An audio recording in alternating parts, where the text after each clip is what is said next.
এই সূরার কিছু মর্যাদা আছে। বিশ্বনবী সাল্লাল্লাহু আলাইহি ওয়াসাল্লাম নিজেই ইরশাদ করছেন, ইতিপূর্বে যত আসমানি গ্রন্থ পৃথিবীর জমিনে এসেছে, সূরাতুল ফাতিহার মতো আসমানি গ্রন্থের ভিতরে আর কোন সূরা ইতিপূর্বে আসে নাই, আসবেও না। রাসূল করিম সাল্লাল্লাহু আলাইহি ওয়াসাল্লাম সেই কথাটা হাদিসের ভিতরে উল্লেখ করে দিয়েছেন, আল্লামাকা সূরাতা লাম ইউনজিল ফিত তাওরাতি ওয়ালা ফিল ইনজিল ওয়ালা ফিজ যাবুর ওয়ালা ফিল ফুরকানি মিসলুহা।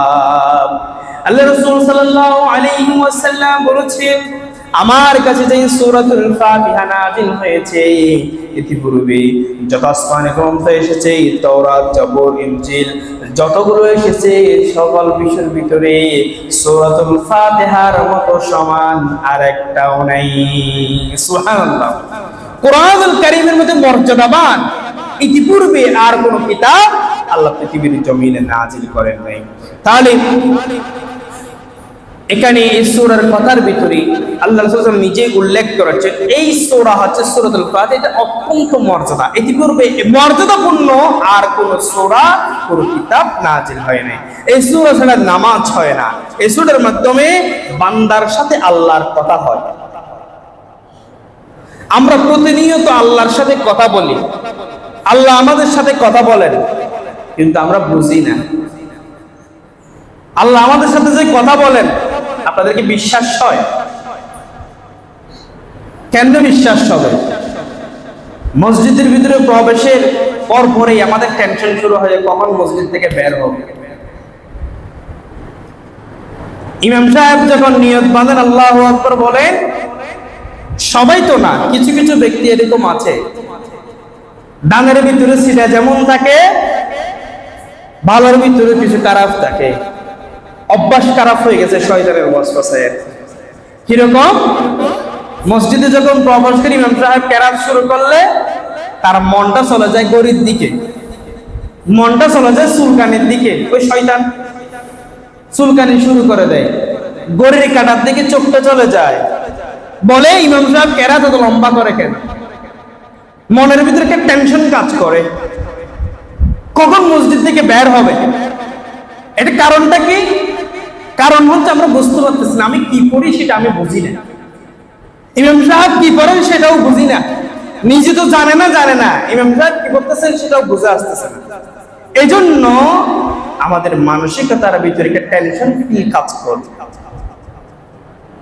কিভাবে করে মসজিদ থেকে বের হওয়া যায়? কিছু লোক তো এরকমও আছে, এত বছর মসজিদে আসে না, এখন বৃদ্ধ হয়েছে, মসজিদে না গেলেই লোকেরা কি যেন বলবে, আমাকে সমাজ থেকে বের করে দিবে, সভাপতি কি বলবে, সেক্রেটারি কি বলবে, এলাকার মানুষেরা কি বলবে, এই ভয়ে মসজিদে যায়। আল্লাহ আমাদেরকে হেফাজত করে, বলে আমিন। কিছু যুবকেরা এরকম মানসিকতা নিয়ে কাজ করে। ভাই, আমরা কি শুনি, সূরাতুল ফাতিহা মানে সরাসরি আল্লাহর সাথে কথা বলা। সুবহানাল্লাহ। এটা আমার কোনো বানানো কথা নয়। আল্লাহ রাসূল সাল্লাল্লাহু আলাইহি ওয়াসাল্লাম হাদিসের ভিতরে ইরশাদ করেছেন, বান্দা যখন ওযু করে, তা ওযু করার পর বিশাল একটা মানসিকতা নিয়ে যখন নামাজে দাঁড়িয়ে যায়, আমি আল্লাহর সাথে কথা বলবো। হাদিসের ভিতরে এসেছে, বান্দা যখন একটা একটা করে আয়াত তেলাওয়াত করে, সেই আয়াতের উত্তর স্বয়ং আল্লাহ নিজেই তাকে দিয়ে দেন। সুবহানাল্লাহ। এইজন্য আল্লাহ রাসূল সাল্লাল্লাহু আলাইহি ওয়াসাল্লাম বলেছেন, কসামতুস সালাত, আল্লাহ রাসূল কসম করেছেন, দেখো বান্দা তোমার সাথে আল্লাহ কিভাবে করে কথা বলে। বাইনি ওয়া বাইনা আবদি নিসফাইন। সূরাতুল ফাতিহা মানে দুইজনের সাথে কথা বলা। বিশ্বাস করেন না মনে হয়? সূরাতুল ফাতিহা মানে কি? দুইজনের সাথে কথা বলা। নিসফাইন, আপনি সরাসরি কথা বলতেছেন। কার সাথে? আল্লাহর সাথে।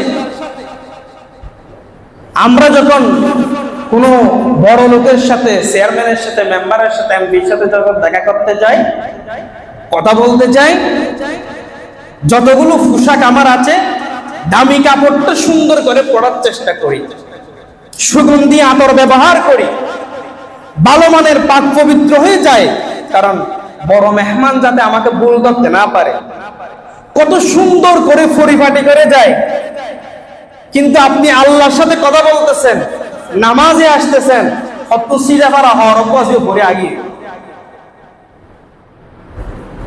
নিশ্চয়ই আল্লাহ রাসূল বলছেন, তুমি নামাজে দাঁড়াচ্ছ মানে দুইজনের সাথে কথা বলতেছ, আল্লাহর সাথে তোমার কথোপকথন হচ্ছে। বান্দা, তুমি নামাজে দাঁড়ার পর শুধু ঘড়ির দিকে তাকাও, কখন জামাত শেষ হবে চিন্তা করো, তোমার সাথে যে আল্লাহ কথা বলতেছে সেটা তুমি চিন্তা করো নাই বান্দা।